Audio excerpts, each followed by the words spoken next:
শুরু করা হয়েছে এই কথা বলে, ওয়ালা ইন মাসাতহুম, এমনকি যদিও, যখন আমরা বাংলায় বলি যদি আমি সেখানে যাই, যদি আমি সেখানে যাই তাহলে তোমার সাথে দেখা হবে, কিন্তু কেউ যখন বলে যদিও আমি যাই, এর মানে হলো যাওয়ার সম্ভাবনা ক্ষীণ।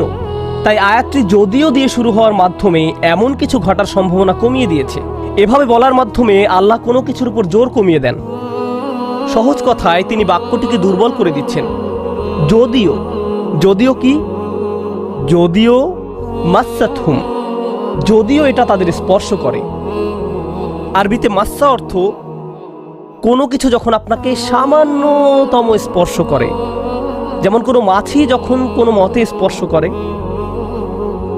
যদি সেকেন্ডের জন্য স্পর্শ করে তখন তাকে বলা হয় মাস।